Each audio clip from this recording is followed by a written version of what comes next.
최신 지경과 더불어 하복부 초음파와 심장 초음파로 진행이 될 예정입니다. 진행하는 방식은 지난 2월과 거의 유사하게 이렇게 진행이 될 예정이고요. 제품강의 일관과 초음파, 심장과 하복부 초음파 증례 스캔법과 증례 간단하게 한 후에 그 다음에 저희가 좀 준비한 도시락 드신 이후에 최대한 핸즈온 시간을 넉넉하게 드릴 예정입니다. 그래서 먼저 첫 번째 세션을 진행을 할 텐데요. 원활한 진행을 위해 소지하고 계신 휴대전화는 매너 모드 전환을 부탁을 드리겠습니다. 네, 바로 첫 번째 세션 진행하도록 하겠습니다. 첫 번째 세션은 이상지질혈증 최신 지경입니다. 좋은 강의 들려주실 강구현 과장님을 소개해 시켜드리도록 하겠습니다. 네, 강구현 과장님께서는 순환기내과 분과전문의, 부정맥 중재시술 인증이, 심혈관 중재시술 인증이시며 삼성 서울병원 순환기내과 임상강사, 성균관대학교 의과대학 내과학교실 조교수, 성균관대학교 삼성창원병원 순환기내과 임상조교수로 계시다가 현재는 경희의료원 교육협력 중앙병원 순환기내과 과장으로서 환자 진료 발전에 힘쓰고 계십니다. 더불어 대한심장학회, 대한심혈관중재학회, 정회원 등 다양한 학회 활동을 하고 계십니다. 강구현 과장님께서 강의를 해주실 주제는 Weighing Benefit and Risk of Statin Treatment, Focus on Primary Prevention입니다. 강구현 과장님께 뜨거운 박수로 모시겠습니다. 최현 선생님입니다. 경희중앙병원에서 근무하고 있는 순환기내과에서 근무하는 강구현입니다. 오늘 이제 말씀드릴 내용이 결국 이제 로슈바스타틴에 대한 말씀이 되겠는데요. 기본적으로 이제 우리가 아테로스클레로틱 카디오바스큘러 디지즈를 예방하는 거에 예전부터는 이제 세컨더리 프리벤션에 초점이 처음 맞춰져 있었죠. 어떤 질병의 디지즈가 발생하고 그러고 나서 이제 뒷북을 치는 그런 거에 초점이 맞춰져 있었다면 점차로 지금은 이제 클리니컬 디지즈나 혹은 서브 클리니컬 디지즈 상태를 미리 예방하는 그 프라이머리 프리벤션이 이제 주된 저희 이제 치료 지침들이 되고 있는 것 같습니다. 그래서 현재 실제 필드에서도 보면 점점 그 코로나 디지즈 같은 경우도 이게 시술이 필요한 환자분들은 많이 줄고 있는 것 같습니다. 이미 이제 1차 클리닉에서부터 스타틴들이 잘 사용되고 있으면서 많은 예방이 되고 있는 것 같고요. 근본적으로는 계속 최근에 들어서는 아주 리스크 팩터 자체를 이제 소전에 미리 관리를 하는 그런 게 이제 추세가 되고 있는데 전통적인 리스크 팩터에는 뭐 혈압 당뇨 같은 것들도 있지만 최근 들어서 이제 비전통적인 리스크 팩터로서 뭐 미세먼지로 대두되는 에어 pollution이라든지 뭐 여러 가지 스트레서 인자들, 그 심리적인 스트레서 인자들 그런 것이 다 이제 우리의 관심의 대상이 되고 있는 시점입니다. 그래서 예전에는 심혈관 질환, 카디오바스큘러 디지즈라는 용어를 쓰다가 요새 들어서는 이제 AS를 붙여서 아테로스클레로틱, 이 죽상경화증에 의해서 이 혈관 질환이 진행하는 게 이제 포커스를 맞추게 되고 있는데요. 이 과정에 주로 이제 관여하는 것이 스타틴, 그 중에서도 이 로슈바스타틴이 많이 관여하는 것은 잘 알고 계실 겁니다.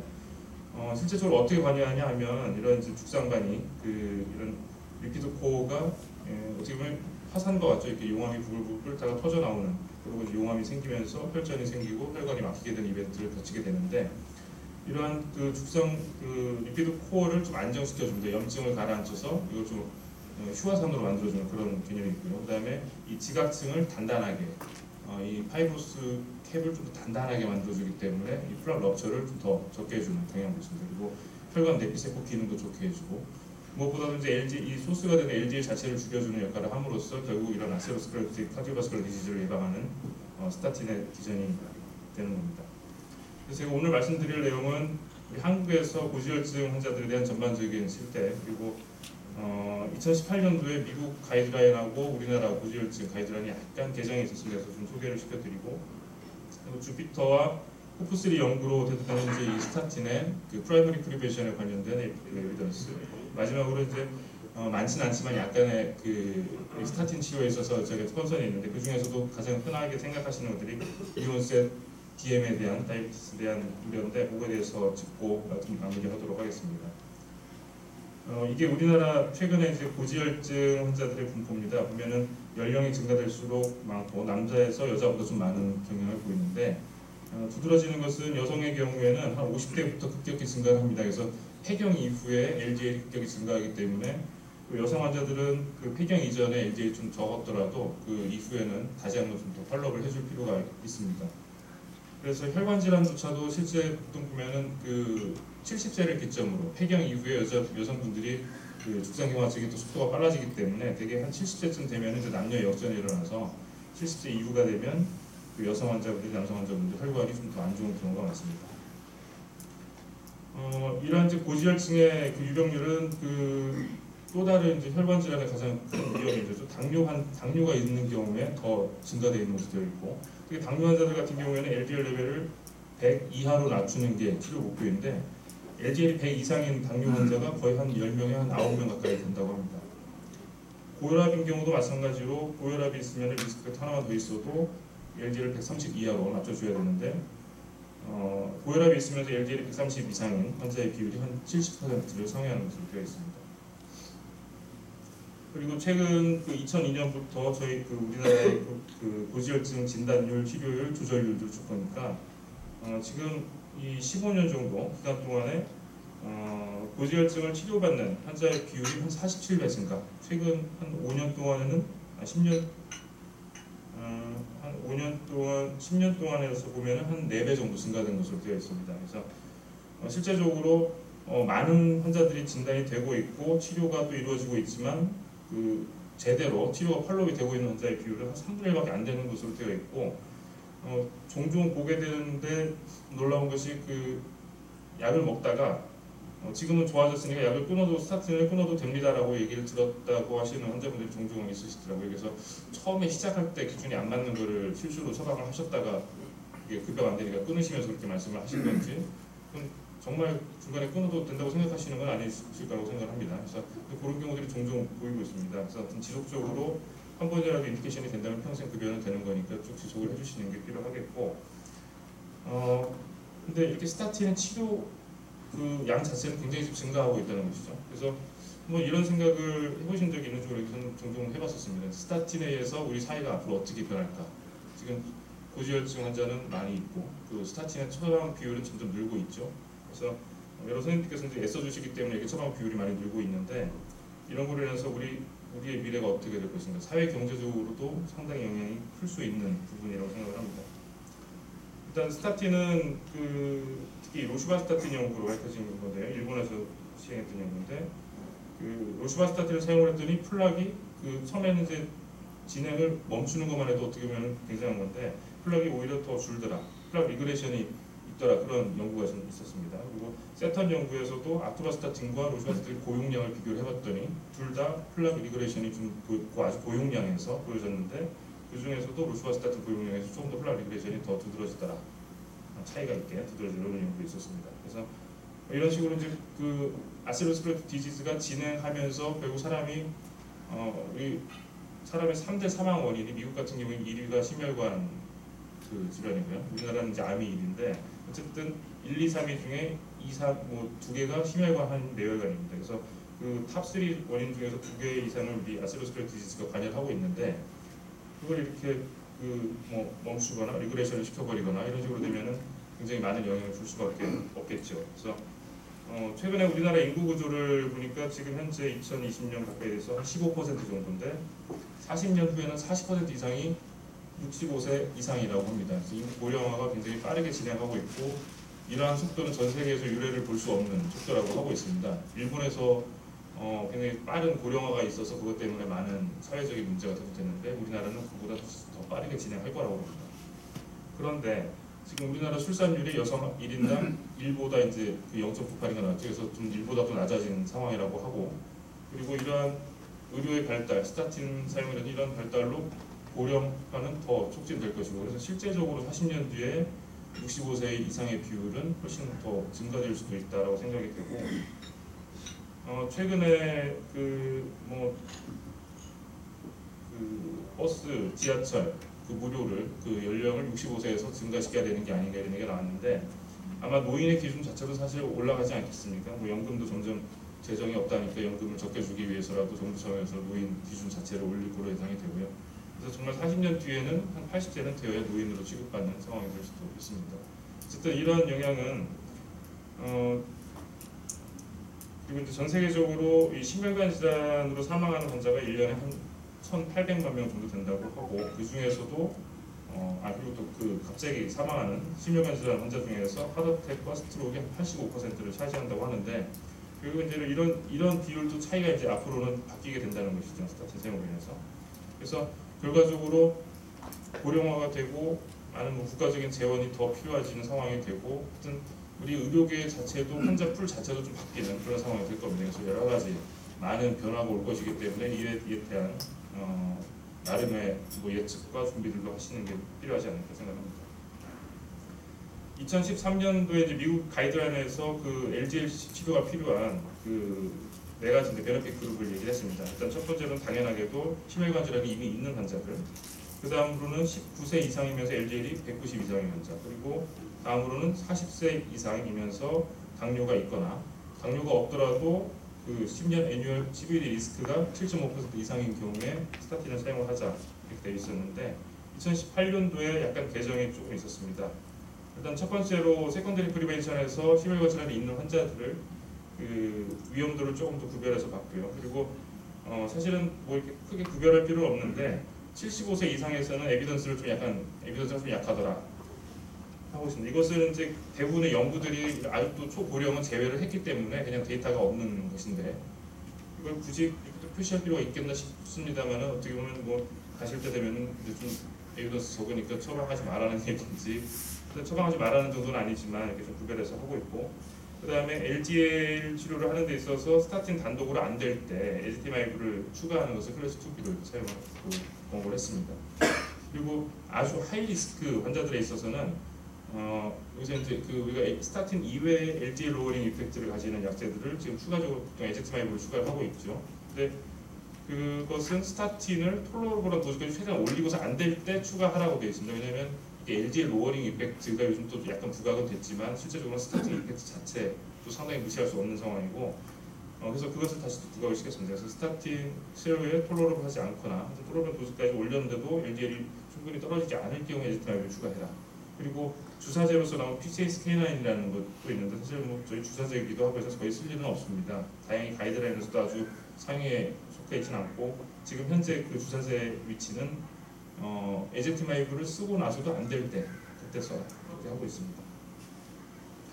그다음에 프라이머리 프리벤션에 있어서는 기존보다 조금 더 이제 적응증이 넓어져서 그 패밀리아 하이퍼콜레스테롤레미아가 있으면 이 어린 나이에도 시작을 할 것이고, 그리고 40세 이하에서도 역시 이제 리스크들이 있으면 160 이상이면 조절을 하자, 이런 식으로 좀 더 인디케이션을 넓혀놨고, 그리고 당뇨가 없는 40세 이상 성인에서 애뉴얼 리스크가 10년 리스크가 7.5% 이하였더라도 그 리스크를 평가를 해보고 스타틴 치료를 고려하자는 식으로 점점 좀 인디케이션이 넓어지고 있는 실정입니다.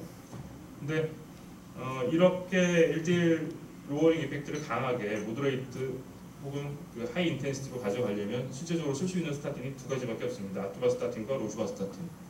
이것도 한 중등도 이상 용량을 써야지 보통 50% 이상 검수가 되기 때문에 그렇게 되는데, 근데 우리나라 환자들은 좀 더 효과가 강하게 떨어지는 것으로 되어 있습니다.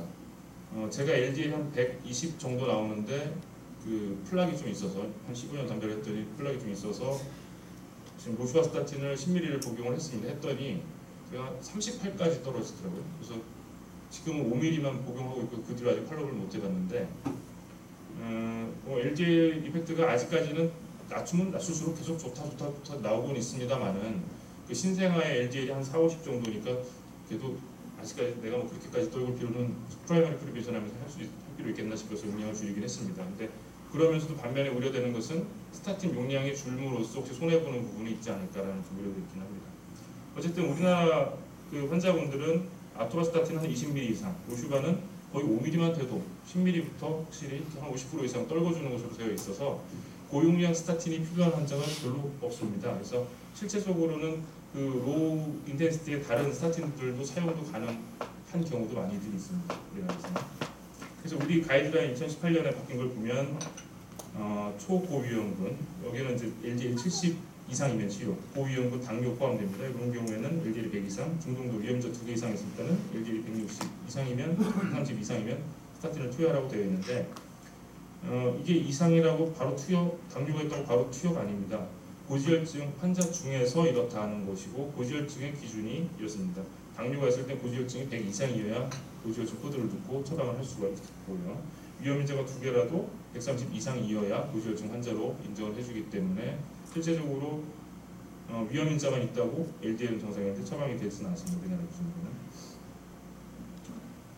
다음으로 이제 그 주피터 호프3 트라이얼에 대해서 좀 살펴보겠습니다. 그 기존의 스타틴 트라이얼들이 처음에는 이제 세컨더리 프리벤션으로 그 혈관 질환이 있는 환자들한테 에비던스를 확인을 하고 그 뒤로는 프라이머리 프리벤션으로 하이 콜레스테롤레미아를 가지고 있는 환자들을 대상으로 확인을 했고 이제 급기야 이제 11년 전이죠. 이제 주피터 연구에서 그 콜레스테롤레미아가 없는 리피드가 정상인 환자들한테서 에비던스를 확인하게 되는데 많은 연구들이 대부분 하이리스크 환자들을 대상으로 되어 있습니다. 왜 그러냐면 이런 환자들을 대상으로 해야 연구 기간이 짧아지죠. 빨리 이벤트가 나와야 연구가 결과가 나올 거니까. 그런 로우 리스크 가지고는 에비던스 그 결과가 나올 때까지 하려면 연구 기간 혹은 연구 대상 수가 굉장히 대규모로 필요하기 때문에 연구 비가도 많이 들고 기간도 많이 듭니다. 그래서 하지만 실제 환자들은 이쪽이 훨씬 많다는 거죠. 실제 뭐 환자라고 할 수준도 아니지만 그런 의미에서 굉장히 중요한 연구가 됐던 것 같고.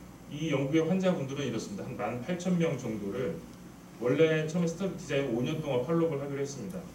남자는 50세 이상, 여자는 60세 이상인 중장년층이었고요. 다른 심혈관 질환은 없는 환자고 LDL 레벨이 130 미만으로 정상이어야 합니다. 그리고 그 CRP만 0점 이상으로 약한 CRP가 좀 상승되어 있는 환자들입니다. 즉 환자도 아니죠.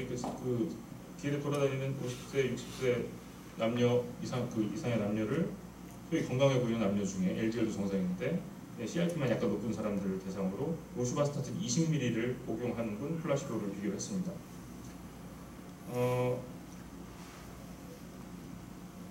결과적으로 해서 이 그래프를 그냥 바로 보시겠습니다. 이 연구가 원래 5년을 보기로 했다가 1.9년 만에 그 중간 데이터 점검에서 너무 격차가 벌어서 조기 중단이 됐는데요. 보시면 MI하고 스트로크가 거의 50% 가까이 줄었습니다. 1.9년 만에. 사망률도 20% 가까이 줄었기 때문에 이제 연구는 조기 종료가 됐는데 로슈바스타틴 20ml를 LDL 정상인 중장년한테 복용시켰더니 1.9년 만에 이러한 결과가 차이가 있었습니다. 그래서 그 복용시킨 이후에 다른 뭐 지표들의 변화를 보면 CRP도 좀 많이 떨어졌고 LDL 콜레스테롤이 한 50% 가까이 20ml 복용해서 떨어진 효과로 이러한 결과가 나왔던 것입니다. 그래서 이 결과는 기존에 나왔던 연구들이 그러니까 LDL 로어링 이펙트가 클수록 이벤트가 많이 줄더라는 것에 뭐 같은 그런 일직선상의 결과를 보여주고 있었고 더 중요한 거는 보면 뭐 남자든 여자든 65세 이상이든 이하든 스모커든 아니든 뭐 전부 다 효과가 좋았습니다. 뭐 혈압이 있든 없든 메타볼리즘이 있든 없든 신기능이 어떻든 이러한 효과들이 불과 1.9년 만에 이렇게 나왔던 게 굉장히 좀 쇼킹한 결과였고 사실은 저는 이 연구를 이걸 믿어야 되나 너무 개인적으로 굉장히 쇼킹했던 데이터였던 것 같습니다. 그 다음으로 이제 추가적으로 2016년도 NEJ에도 또 비슷한 연구가 비슷하지만 그 약간 좀 인터미디에이트 리스크를 대상으로 했던 연구가 나왔는데 그게 이제 호프3 트라이얼이 됩니다. 어떤 환자들을 대상으로 했는가 하니 연령은 5년씩 더 많습니다. 여자는 65세, 남자는 55세 이상 환자였고 약간 비만하거나 스모킹을 하거나 HDL이 좀 낮거나 디스글라이세미아 이거는 이제 그 임페어드 패스팅 그 글루코스 인톨러런스가 있거나 아니면 당뇨는 있지만 그 경구 약제 없이 그냥 식사로 조절하고 있는 실제로는 당뇨 이하 수치로 조절하고 있는 환자들을 대상으로 했습니다.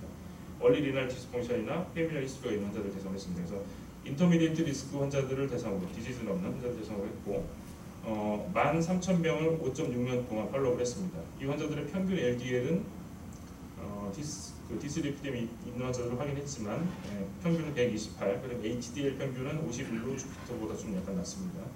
그리고 차이가 나는 것이 주피터에서는 로슈바스타틴 20ml였는데 호프3에서는 10ml로 시행을 했습니다.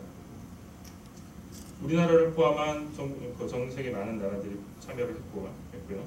그다음에 로슈바스타틴 플라시보 그리고 그 칸드살탄 헤드클로사이자이드 복합제 그리고 플라시보 이렇게 2x2를 디자인으로 연구를 진행을 했습니다. 베이스라인을 보시면 그 49%가 아시안입니다. 중국인이 29%, 기타 아시안이 20%. 그래서 다른 이러한 약대들, 다른 이런 그 블록버스터 연구들 중에서 아시안이 굉장히 많이 포함되어 있는 연구라서 우리가 참고하기 그래도 10ml를 사용했기 때문에 우리나라 환자들한테 20ml 사용하는 경우가 좀 많지 않은데 대부분 10ml 이하인데 로슈바스타틴이 우리의 실정에 딱 맞는 데이터를 우리가 볼 수 있는, 엿볼 수 있는 그런 것 같습니다.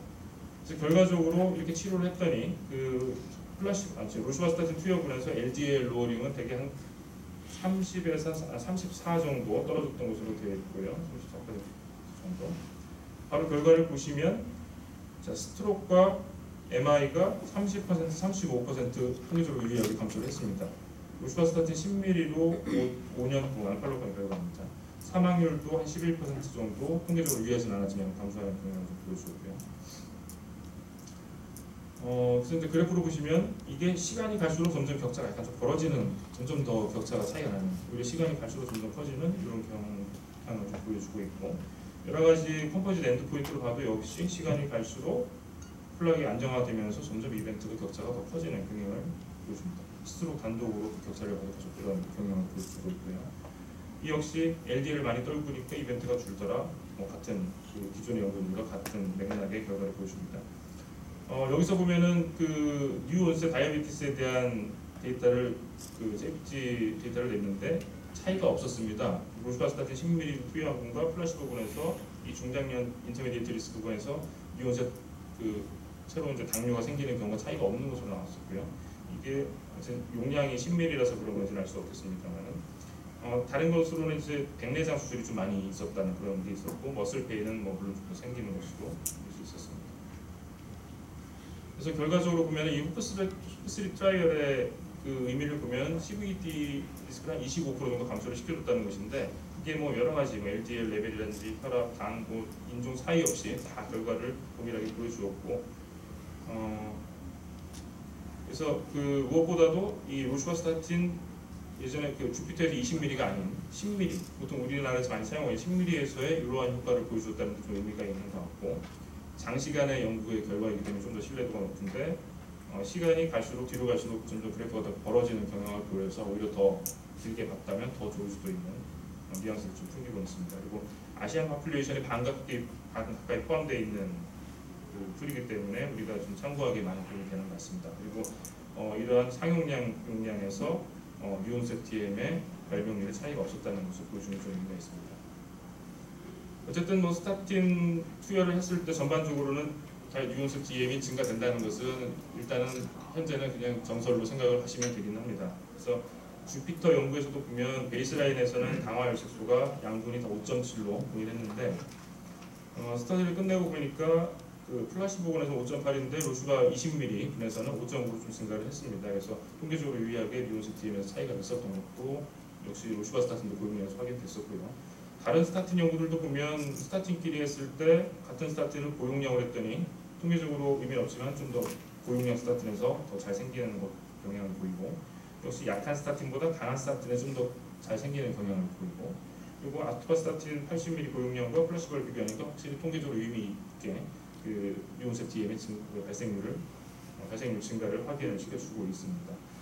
2010년도 란셋에서 이런 이제 멀티 연구에서 보면은 그 확실히 스타틴들을 사용하니까 뉴온셋 DM이 증가되더라는 것은 여기서 이제 이 연구 발표 이후에 정설로 받아들여지고 있고, 이러한 뉴온셋 DM은 그 환자의 연령이 좀 증가될수록 더 잘 생기는 것으로 되어 있는 좀 당연한 이유 같습니다. 하지만 그래서 결과적으로 이 뉴온셋 DM에 대한 우려를 컨선을 제품 라벨에 그 명시하도록 되어 있지만 FDA에서는 여전히 이러한 작은 스몰 인크리즈라고 그 인크리즈 위험 수상보다 이런 베네핏이 훨씬 더 오버웨이트한다. 또 이게 비교할 그게 뭐 비교하고 그 약간의 위험성 증가로 스타틴 치료를 꺼리지 마라 이렇게 얘기를 하고 있습니다. 그래서 어드버스 이펙트로는 또 대두됐던 것들이 그 인지 장애도 있었습니다. 근데 이것은 아직 뭐 에비던스는 없고 특히 이제 고용량에서 약간 뭐 대두가 됐었던 내용이고요. 그다음에 헤모리식 스트로크가 LDL이 너무 떨어지면 잘 발생할 수 있다라는 우려도 좀 있어서, 사실 제가 LDL 38 되고 나서 용량 줄였던 것도 요거를 좀 참고해서 좀 줄였던 겁니다. 그리고 뭐 리버나 머슬 엔자임 상승이나 이런 것들은 뭐 제일 흔하게 발생할 수 있는 것이지만 리버 페일리어는 한 10만 명에 한 명 정도 생길 수 있다는 것이고, 하이드로필릭 그 스타틴, 뭐 로슈바스타틴 같은 경우에는 이런 리버 엔자임, 머슬 엔자임 상승, 손상이 다른 스타틴에 비해서는 적고, 그리고 또 특히나 상용량에서는 거의 안 생기는 것으로 보고되고 있습니다. 그다음에 미온셉 DM에 대한 것은 이제 좀 말씀드렸던 거고. 하지만 이런 여러 가지 컨선들에 비해서 이 베네핏이 너무 크다는 것이죠. 그래서 스타틴 치료는 인디케이션이 되면 반드시 시행을 해야 된다고 생각합니다. 그리고 이 미온셉 DM에 대해서는 여기 이제 그래프 글자는 잘 안 보이십니다만은 여기는 위에는 그 당뇨 발생의 리스크 팩터가 없는, 그리고 밑에는 당뇨 발생의 리스크 팩터가 하나 이상인 그 분을 비교를 한 것인데, 실제적으로 당뇨 발생 자체는 뭐 약간 차이가 있습니다만, 그렇더라도 당뇨 발생이 고위험군, 즉 뭐 비만, 내당 능장애 등이 있는 환자들이라 하더라도 역시 이런 CVD 리스크의 격차는 굉장히 크게 이득을 본다는 것입니다. 그리고 이러한 그 미온셉 DM은 대체로 임페어드 글루코스 톨러런스가 있는 환자분들에서, 위험 인자가 있는 분들에서 대체로 또 생기게 되는 것이고요. 그렇다 하더라도 역시 베네핏은 굉장히 그 이득이 오버웨이트한다라고 생각을 데이터들이 보여주고 있습니다. 앞서도 잠시 하이드로필릭한 성질을 말씀드렸지만, 이 로슈바스타틴이 타스타틴에 비해서 이런 미온셉 DM의 발생률이 좀 적다라는 보고들이 데이터들이 여러 군데 있습니다. 여기는 좀 너무 좀 과장되시는 게, 오히려 플라시보보다도 미온셉 DM이 좀 적게 생기더라. 어쨌든 미온셉 DM의 우려가 없다라는 데이터도 있었고요. 그다음에 우리나라 연구입니다. 우리나라에서 한 4만 명 가지고 수용적 코호트 연구를 했는데, 실제적으로 현재 보통 쓰고 있는 스타틴 두 개죠. 아토바스타틴과 로슈바스타틴을 보면 차이가 좀 많이 있습니다. 많이 있고, 로슈바스타틴 같은 경우에는 통계적으로 유의하지 않게 약간 증가되는 건지 거의 그대로인 것처럼 보여지고요. 그다음에 피타바스타틴은 원래 그 자체 연구에서 나왔듯이 그 DM의 발병률을 좀 오히려 미온셉 DM을 좀 낮춰줬다라고 데이터도 있었는데, 이번 국내 데이터에서도 여기에 이제 통계적으로 유의하지는 않았지만 좀 낮춰주는 경향을 좀 보여주었습니다. 그래서 어쨌든 이 로슈바스타틴이 실제적으로 우리나라 환자들한테 사용하고 있는 용량들에서 미온셉 DM에 대한 우려는 없었던 것으로 국내 코호트 연구는 얘기를 하고 있습니다. 호프3 앞서 보여드렸듯이 호프3 트라이얼에서 그 10ml를 가지고 아시안이 50%가 안 되는 연구에서 역시 미온셉 DM이 없었다는 내용이고요. 그래서 결론적으로 보면 리스크 증가에 대한 우려는 사실 하지 않아도 상관없습니다. 당뇨가 되더라도 당활수가 0.1 증가되는 것은 대세에 영향을 못 미칩니다. 1.0이 증가가 되더라도 스타틴 치료가 훨씬 좋다는 것이고, 혹시 환자분들이 그런 우려를 표한다면 이런 부분들을 주의를 시켜주시면 될 것 같습니다.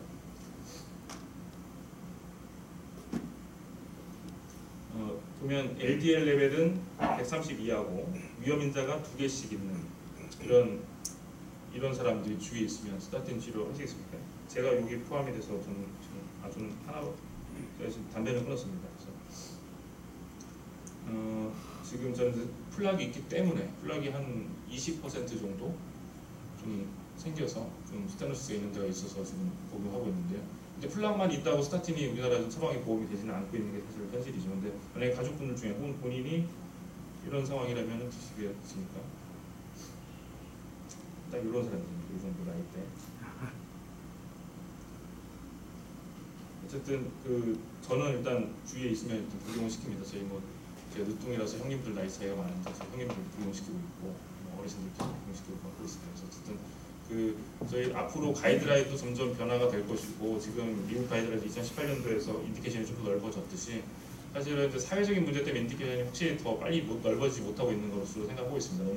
너무 많이 넓어지는 것조차도 사실 그 의료비가 인구 고령화가 우리를 많이 촉진시키니까 여러 가지 문제를 고민한 것 같고요. 어쨌든 앞으로 변화되는 그 모습을 관심 있게 지켜봐 주시면 좋을 것 같습니다. 정청희 교수 감사합니다. 네, 좋은 강의 감사드립니다. 바로 이어서 Q&A를 진행을 할 텐데요. 혹시 Q&A 시트를 작성하신 선생님이 계시면 저희 스태프에게 전달을 좀 부탁드리고요. 현장에서 바로 질문이 있으신 선생님께서는 가볍게 손을 들어주시면 저희가 마이크를 전달 드릴 수 있도록 하겠습니다.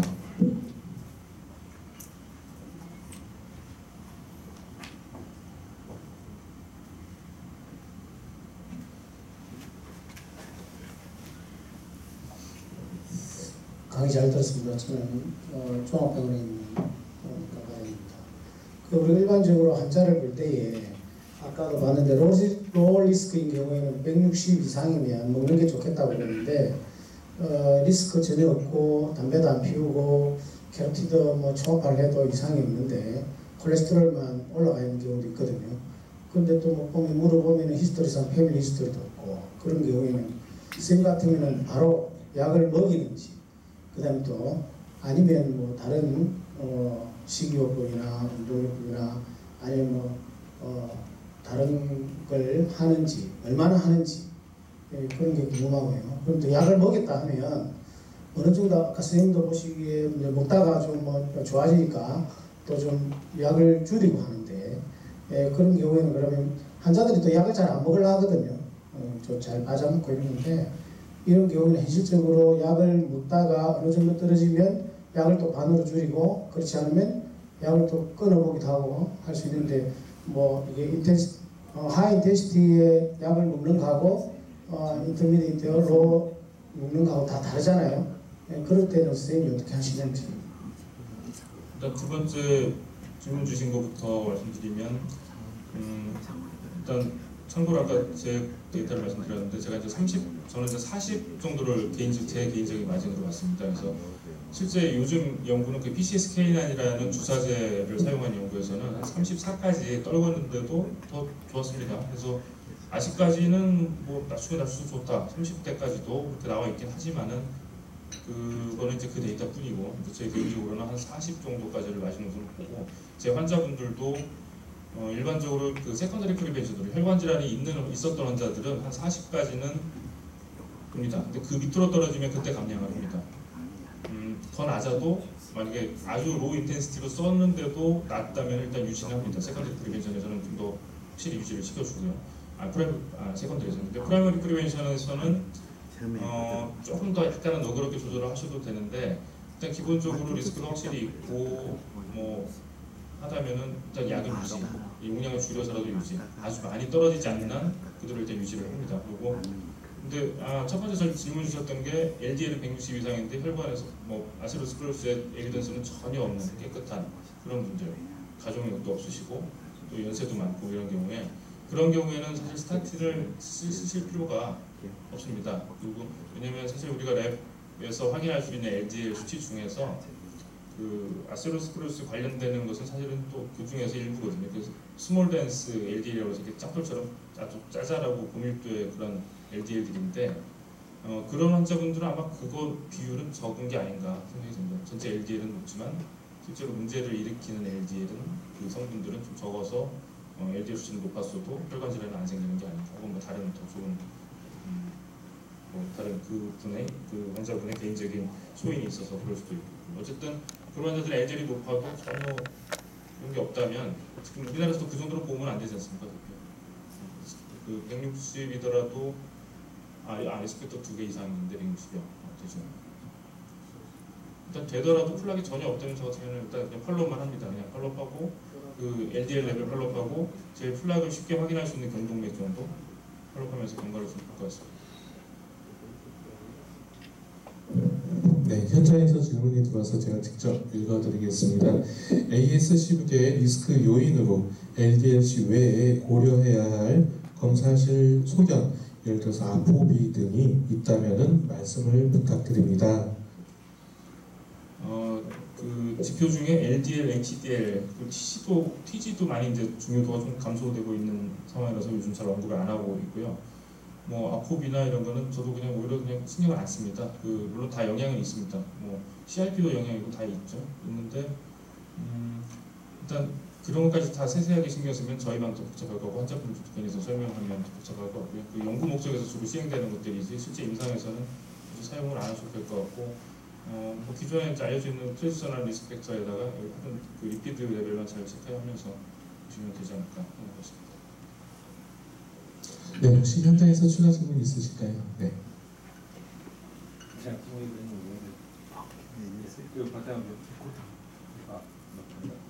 바탕으로 굉장히 많이 잘 들었는데 이제 궁금한 거는 LDL을 우리가 검사 쉽게 할 수 있지만 아까 전에 얘기하는 이제 그러면 경동맥 초음파를 하면 참고가 되지 않습니까? 그런 거를 들으면 어느 정도 고령이면 다 어떻게 그런 당뇨나 무슨 아주 리스크 팩터가 있다면은 그런 걸 볼수 있는데 어떤 데를 레코멘드 하는지 조금 궁금하고 이 경동맥이 플라크 정도라는 이런 것 따라서 아까 전에 뭐 스타틴만 쓰는지 아니면 아스피린이나 클로피도그렐 아니면 시그마트카나 이런 어떤 그런 것도 좀 추가를 하시는지 그 환자를 실제 보실 때 어느 정도 검사를 추천을 경동맥을 추천하고 또 어떤 식으로 스타틴은 뭐 그렇다 치더라도 딴 건 좀 어떻게 레코멘드 하시는지 사실 이제 병원 시스템마다 좀 다를 수 있는데 저는 지금 같은 경우에는 경동맥 초음파를 저희과에서 하는 게 아니기 때문에 사실 경동맥 초음파로 루틴 이렇게 팔로우하거나 검사를 하지는 못하고 있고 주로 뭐 코로나를 CT를 찍었는데 플락이 있다거나 이런 경우에 이제 참고를 하고 있는 있습니다. 그리고 만약에 이제 플락이 있을 때 그 안티플레이티드 에이전트 사용에 대해서는 언급을 드리면 사실 그 세컨더리 프리벤션으로 아스피린을 사용하는 것이 득과실이 크다 말다 이거는 지금까지 사실 결론 나온 적은 한 번도 없습니다. 그래서 아스피린 바이오사에서 개발한 지가 100년쯤 됐을까요? 근데 지금까지도 그냥 예방적으로 환자분들이 피 맑게 해준다고 먹고 있고 많이 드시고 있는데 또 혈관 질환이 발병하지 않은 상태에서 미리 쓰는 것은 당뇨 환자 이외에는 사실 에비던스는 없는 것으로 거의 좀 확실한 건 없는 것으로 되어 있고요. 더군다나 이제 스타틴이 사용되고 있는 현재 시점에서는 아스피린이 득을 받던 부분들은 스타틴이 또 다 해결을 어느 정도 많이 해주기 때문에 아스피린 자체의 이제 블리딩 리스크 증가 측면만 남아서 실질적으로 프라이머리 프리벤션에서는 일단 에비던스는 없습니다. 근데 저는 일단 개인적으로는 모드레이트 이상의 플락이 있는 환자들은 안티플레이트 에이전트를 블리딩 리스크가 적은 환자들에 한해서 좀 써주고 있고요. 어쨌든 뭐 그것조차도 사실 에비던스는 없습니다. 네, 혹시 추가적인 질문이 있으실까요? 네, 없으시면은 좋은 강의해 주신 우리 강병환 대님께 다시 한번 큰 박수 부탁드리겠습니다.